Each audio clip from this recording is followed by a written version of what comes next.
dear friends, welcome back to my channel. അപ്പോൾ ഇന്നൊരു crab റോസ്റ്റിൻ്റെ recipe ഉണ്ട്. അപ്പോൾ ക്രാബൊക്കെ ഇവിടെ കഴുകി വൃത്തിയാക്കി എടുത്തിട്ടുണ്ട്. അപ്പോൾ നമുക്ക് ക്രാബ് റോസ്റ്റ് എങ്ങനെ ഉണ്ടാക്കി എടുക്കാം എന്ന് നോക്കട്ടോ. വളരെ ടേസ്റ്റി ആയിട്ടുള്ള ക്രാബ് റോസ്റ്റിൻ്റെ റെസിപ്പിയാണ്. അപ്പോൾ നമുക്കത് എങ്ങനെ ഉണ്ടാക്കണമെന്ന് നോക്കാം. അപ്പോൾ ഇതൊരു മിക്സിയുടെ ജാർ എടുത്തിട്ടുണ്ട്. അതിലേക്കൊരു 5-6 ചെറിയ ഉള്ളി, പിന്നെ അതുപോലെ തന്നെ 1/2 ടീസ്പൂൺ ചെറിയ ജീരകം, 1 ടീസ്പൂൺ വലിയ ജീരകം, 1/2 ടീസ്പൂൺ കുരുമുളക്, പിന്നെ ഇഞ്ചി വെളുത്തുള്ളിയാണ് എടുത്തിട്ടുള്ളത് കേട്ടോ. അത് വലിയ ഉള്ളിയുടെ പീസാണ് ഞാൻ എടുത്തിട്ടുള്ളത്, ചെറിയ ഉള്ളി ഇല്ലാത്തതുകൊണ്ടാണ് കേട്ടോ. അപ്പോൾ ഇത് നന്നായിട്ടൊന്ന് ചതച്ചെടുത്തിട്ടുണ്ട്. ഇനി നമുക്കിതിലേക്ക് വലിയ ഉള്ളി വേണം. 2 വലിയ ഉള്ളി കട്ട് ചെയ്തെടുത്തിട്ടുണ്ട്. പച്ചമുളക്, കറിവേപ്പില, ആവശ്യത്തിനുള്ള പുളി വെള്ളത്തിലിട്ട് വെച്ചിട്ടുണ്ട്.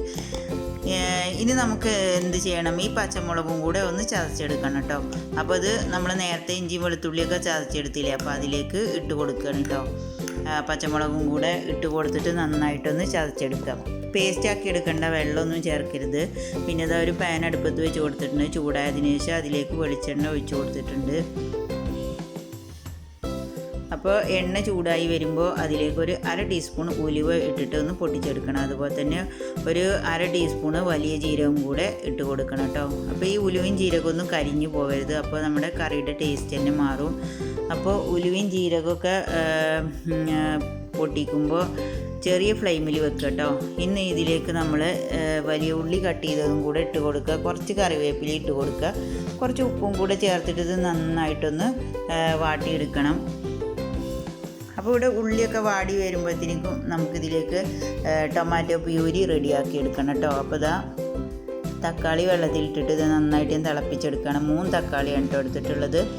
അപ്പോൾ ഇത് നന്നായിട്ടൊന്ന് തിളച്ചിട്ട് ഇതിൻ്റെ ഈ തൊലിയൊക്കെ ഒരു പോരുന്ന രീതിയിലൊന്ന് ആവണം. അപ്പോഴേക്കും നമ്മുടെ ഉള്ളി ഏകദേശം ഇവിടെ വാടി വന്നിട്ടുണ്ട്. ഉള്ളി നല്ല വാടി വരണം കേട്ടോ. അപ്പോൾ ഇതാ തക്കാളിയുടെ ഈ ഒരു തൊലിയൊക്കെ ഇതാ പൊട്ടിയിട്ട് ഇങ്ങനെ നിൽക്കുന്ന ഒരു പരുവായിട്ടുണ്ട് കേട്ടോ. അപ്പോൾ നമുക്ക് ഇനി ഈ തക്കാളി തൊലിയൊക്കെ ഏകദേശം ഈ പരുവായപ്പോൾ ഞാൻ ഫ്ലെയിം ഓഫ് ചെയ്തിട്ടുണ്ട്. ഇനി നമുക്കിത് ചൂടാറാൻ വേണ്ടിയിട്ട് വെയിറ്റ് ചെയ്യാം കേട്ടോ. എന്നിട്ട് അതിൻ്റെ തൊലിയൊക്കെ ഒന്ന് കളഞ്ഞിട്ട് നമുക്കിത് മിക്സിയിൽ നന്നായിട്ടൊന്ന് അരച്ചെടുക്കണം. വെള്ളമൊന്നും ചേർക്കാതെ തന്നെ അരച്ചെടുക്കണം. അപ്പോൾ അത് ഉള്ളി നന്നായിട്ട് തന്നെ വാടി വന്നിട്ടുണ്ട്. ഇനി ഇതിലേക്ക് നമ്മൾ പച്ചമുളകും ഇഞ്ചി വെളുത്തുള്ളിയൊക്കെ ചതച്ചെടുത്തില്ലേ, അതും കൂടെ ഇതിലേക്ക് ഇട്ട് കൊടുത്തിട്ട് ഇതിൻ്റെയൊക്കെ ഒരു പച്ച മണം മാറുവോളം നമുക്കതൊന്ന് ഈ എണ്ണയിലിട്ടിട്ട് നന്നായിട്ട് തന്നെ ഒന്ന് ഇളക്കി കൊടുക്കുക. ഫ്ലെയിം കുറച്ച് വെക്കണം ഇങ്ങനത്തെ ഈ കാര്യങ്ങളൊക്കെ ചെയ്യുമ്പോൾ കേട്ടോ.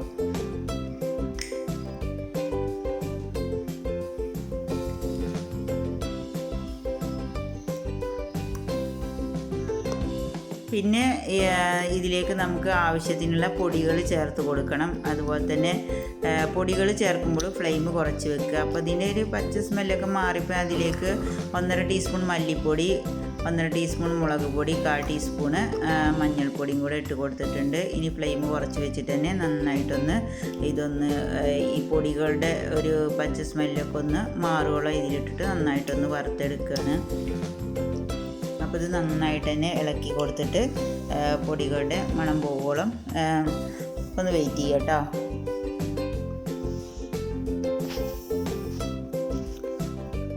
ഇനി നമുക്കിതിലേക്ക് ടൊമാറ്റോ പ്യൂരി റെഡിയാക്കിയതും കൂടെ ഒഴിച്ച് കൊടുക്കണം.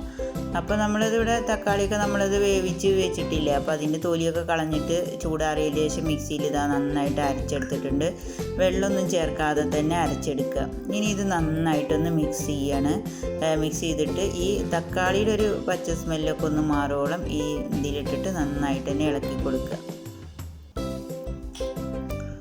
ഉപ്പ് ആവശ്യത്തിന് പിന്നെ ഇട്ട് കൊടുക്കണം കേട്ടോ. അപ്പോൾ തക്കാളിയുടെ വെള്ളമൊക്കെ ഒന്ന് വറ്റിയിട്ട് ഏകദേശം ഈ ഒരു പരുവായി വന്നിട്ടുണ്ട്.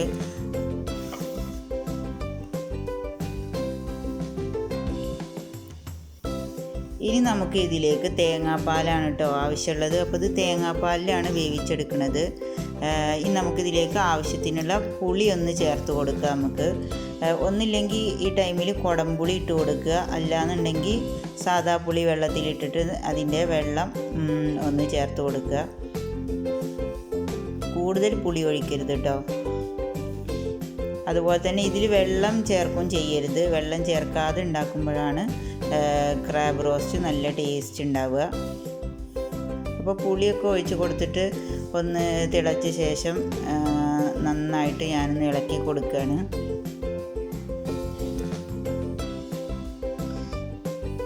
ഇനി നമുക്കിതിലേക്ക് നല്ല കട്ടിയുള്ള തേങ്ങാപ്പാൽ തന്നെയാണ് ഒഴിച്ച് കൊടുക്കുന്നത്.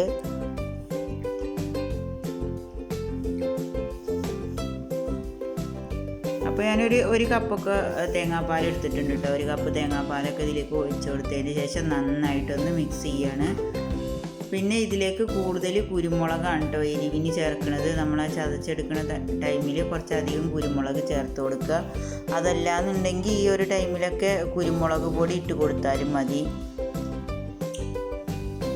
അപ്പോൾ ഇത് നന്നായിട്ട് തേങ്ങാപ്പാലൊക്കെ ഒഴിച്ചിട്ട് നന്നായിട്ട് മിക്സ് ചെയ്തതിൻ്റെ ശേഷം നമ്മൾ കഴുകി വൃത്തിയാക്കി എടുത്തുള്ള ക്രാബ് ഇതിലേക്ക് ഇട്ട് കൊടുത്തിട്ടുണ്ട്. ഇനി നമുക്കിത് ഈ ഗ്രേവിയിലിട്ടിട്ട് നന്നായിട്ട് തന്നെ മിക്സ് ചെയ്തെടുക്കുക. ഇനി ഹൈ ഫ്ലെയിമിൽ വെക്കരുത് കേട്ടോ. ഇതിൽ വെള്ളം ചേർക്കാത്തതുകൊണ്ട് തന്നെ ഇത് അടി പിടിക്കാൻ നല്ല ചാൻസ് ഉണ്ട്. അപ്പോൾ അതുകൊണ്ട് ചെറിയ ഫ്ലെയിമിൽ വെച്ചിട്ട് അടച്ച് വെച്ചിട്ട് ഇടയ്ക്കിടയ്ക്ക് ഇതുപോലെ തുറന്നിട്ട് ഇളക്കി കൊടുത്തിട്ട് വേണം ഇത് വേവിച്ചെടുക്കാൻ. അപ്പോൾ ഈ ക്രാബിൻ്റെ ഉള്ളിൽ തന്നെ ഒരു വെള്ളം ഉണ്ടാവും. അപ്പോൾ ഇത് അടച്ച് വെച്ചാൽ തന്നെ അതിൻ്റെ ഉള്ളിൽ നിന്നൊക്കെ ചിക്കനിൽ നിന്ന് വെള്ളം ഇറങ്ങി വരുന്ന പോലെ തന്നെ ക്രാബിൽ നിന്നും വെള്ളം ഇറങ്ങി വരും കേട്ടോ. അപ്പോൾ അത്യാവശ്യം വെള്ളം ഇതിൽ തന്നെ ഉണ്ടാവും. വെള്ളം ഒഴിച്ച് കൊടുക്കേണ്ട ആവശ്യമില്ല. പിന്നെ ടേസ്റ്റും ഉണ്ടാവില്ല വെള്ളം ഒഴിച്ച് കൊടുത്താൽ. അപ്പോൾ ഈ തേങ്ങാപ്പാൽ കടന്നിട്ട് തന്നെ ഇതാ എന്താണത് ക്രാബിൻ്റെ ഉള്ളിലത്തെ ആ വെള്ളമൊക്കെ ഒന്ന് ഇറങ്ങി വന്നിട്ട് അത്രയും വെള്ളം ഇപ്പോൾ ഇതിലുണ്ട്. ഇനി ഇടയ്ക്കിടയ്ക്ക് ഇതുപോലെ ഇളക്കി കൊടുത്തിട്ട് നമുക്ക് ചെറിയ തീയിൽ വെച്ചിട്ട് ഇത് വേവിച്ചെടുക്കുക ചെയ്യണത്. വെള്ളം ഒഴിക്കാത്തതുകൊണ്ട് അടിയിൽ പിടിക്കും. അപ്പോൾ ഇടയ്ക്കിടയ്ക്ക് ഇളക്കി കൊടുക്കണം. അത് നന്നായിട്ട് ശ്രദ്ധിക്കണം. അടി പിടിച്ച് കഴിഞ്ഞാൽ ഇതിൻ്റെ ടേസ്റ്റ് മൊത്തത്തിൽ മാറും കേട്ടോ. അപ്പോൾ ഇതിൻ്റെ വെള്ളമൊക്കെ വറ്റിയിട്ട് ക്രാബൊക്കെ ഇതാ നന്നായിട്ട് വെന്ത് വന്നിട്ടുണ്ട് കേട്ടോ. അപ്പോൾ നല്ല ടേസ്റ്റാണ് ഇത്. തേങ്ങാപ്പാലിൽ വേവിക്കണോണ്ട് തന്നെ നല്ല ടേസ്റ്റാണ് കേട്ടോ കഴിക്കാൻ. അപ്പോൾ ഇതുപോലെ ഉണ്ടാക്കി നോക്കാത്തവരുണ്ടെങ്കിൽ എന്തായാലും ഒന്ന് ട്രൈ ചെയ്ത് നോക്കുക. പിന്നെ ഇങ്ങനത്തെ സംഭവങ്ങളൊക്കെ കുറച്ച് എരിവോട് കൂടിയിട്ട് കഴിക്കാനാണ് കേട്ടോ ടേസ്റ്റ്. അത് അപ്പോൾ ആദ്യം പറഞ്ഞ പോലെ തന്നെ കുരുമുളക് പൊടി കൂടുതൽ എടുക്കുക. കുരുമുളക് ചതച്ചതോ അല്ലെങ്കിൽ പൊടി ഡയറക്റ്റ് അങ്ങനെ ചേർത്ത് കൊടുക്കുകയും ചെയ്യുക. അപ്പോൾ ഫ്ലെയിമൊക്കെ ഓഫ് ചെയ്തതിൻ്റെ ശേഷം ഞാനിതിലേക്ക് കുറച്ച് കറിവേപ്പില ഇട്ട് കൊടുത്തിട്ടുണ്ട്. ഈ ലാസ്റ്റ് കറിവേപ്പില ഇതുപോലെ ഇട്ട് കൊടുക്കുക. അതുപോലെ തന്നെ ഇതിലേക്ക് കുറച്ച് പച്ച വെളിച്ചെണ്ണ കൂടെ ഒഴിച്ച് കൊടുക്കുകയാണ് കേട്ടോ. ഇങ്ങനെയൊക്കെ ചെയ്യുമ്പോൾ ഇതിന് ഭയങ്കര ടേസ്റ്റാണ്. അപ്പോൾ നമ്മുടെ വളരെ ടേസ്റ്റി ആയിട്ടുള്ള ക്രാബ് റോസ്റ്റ് ഇവിടെ റെഡി ആയിട്ടുണ്ട് കേട്ടോ. ഇത് പൊറാട്ടയുടെ കൂടെയും ചപ്പാത്തിയുടെ കൂടെയൊക്കെ കഴിക്കാൻ നല്ല ടേസ്റ്റാണ്. അപ്പോൾ ഈ ഒരു രീതിയിൽ ഉണ്ടാക്കി നോക്കാത്തവരുണ്ടെങ്കിൽ എന്തായാലും ഒന്ന് ട്രൈ ചെയ്ത് നോക്കുക. അതുപോലെ തന്നെ നിങ്ങൾക്ക് എൻ്റെ വീഡിയോ ഇഷ്ടപ്പെടുകയാണെന്നുണ്ടെങ്കിൽ ലൈക്ക് ചെയ്യുക, ഷെയർ ചെയ്യുക. എൻ്റെ ചാനൽ ഇതുവരെ സബ്സ്ക്രൈബ് ചെയ്യാതെ ആരെങ്കിലും കാണുന്നുണ്ടെങ്കിൽ ഒന്ന് സബ്സ്ക്രൈബ് ചെയ്യുക. അപ്പോൾ അടുത്ത നല്ലൊരു വീഡിയോയുമായിട്ട് കാണാം.